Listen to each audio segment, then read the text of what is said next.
Wait, I thought these were budget devices. What happened to the budget market?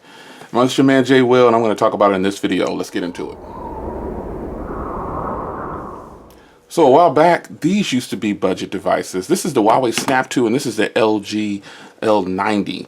Now the L90 was a very popular phone, and yes, I still have these phones. They're just kind of laying around collecting dust. So I kind of just keep them charged and save them, and because they're not collector items, but these actual devices have gotten some updates. Now the L90 I'll start with. This is actually on 5.0, and that says a lot for LG to get this device to 5.0. It's actually on 5.0.2, I believe, and it runs great. I don't have any problems with this phone. Now, I haven't used it as a daily driver in a very long time, obviously, but the fact that it still fires up and works, holds a good battery charge on there, it actually does very well. Now, I don't have any kind of special skin on here because, if you all know, I really like LG's skin. A nice flat design. I like the messaging icon. I think it's really cool. But just their overall skin itself, I like it. The performance on this thing has gotten better with 5.0 because I updated it a long time ago, but I didn't actually use it as a daily driver. I just kind of kept it around the house on Wi-Fi, using it for a few things, but it still works. This phone has been through the ringers, man. It has been dropped several times. No cracked screen, but it's definitely banged up, and it's still ticking. Nothing I can complain about this phone. It's still good. It has a 2460 milliamp hour battery. You can see there I've got a 64 gig card in there, and then you've got your SIM slot there. But this design period, it still works. It's a really good phone, and design is really nice. LG did a number with this one. Now, there are a lot of drawbacks to having this phone now for me, especially when I like bigger phones, big screen phones. This still works though. I gotta have a small phone every now and then. But in comes a phone like the Huawei SnapTo, and the SnapTo, I've actually got Nova Launcher on here. The SnapTo, I haven't gotten any more updates or anything on this phone, but it still runs like a champ. And this has been dropped a number of times. I mean, it's really been dropped. It's been banged up, and the screen has not cracked. You can see there's all kind of spaces on here where it's all beat up and chipped, but it's still going. No cracked screen. It just look at this right here. This is really banged up, but it still works, and that's the main thing. These phones like these phones used to be what we call the budget market, but not anymore, because you've got phones like grab something close to me, like this Nexus 6. If you can get a phone like this for $200, now some people don't want these big whale of a phones like, well, I shouldn't say whale, but this phone is huge compared to these phones. But some people might not want phones like that. But I would suggest now, if you're a person, and I know most consumers don't know about waiting on finding good deals on, because they're a consumer, average consumer, is just looking for a device. They're just going to walk into a store and buy it.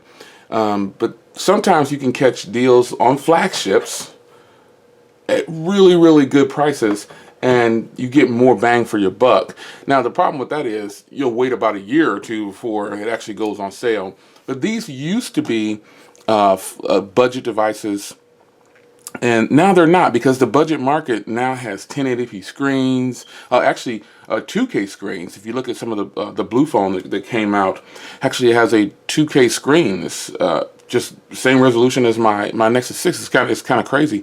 But phones like this to me still matter because there's a market for this phone.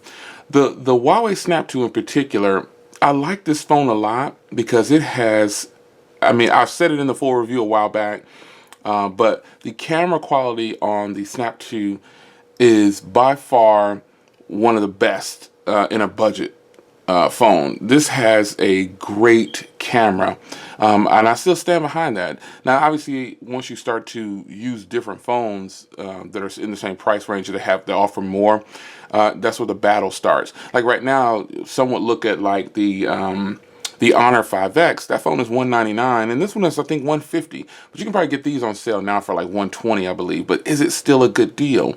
Depending on how big a screen you want, what specs you want, And I use the 5X for example, opposed to some other phones because they go over the $200 mark. Now, when you start titling phones budget phones, that you should be thinking about your pocket and what you're going to spend on those phones. But with today's budget market, you just can't find anything of high quality at a low. I mean, you can't find anything at a really low price at high quality.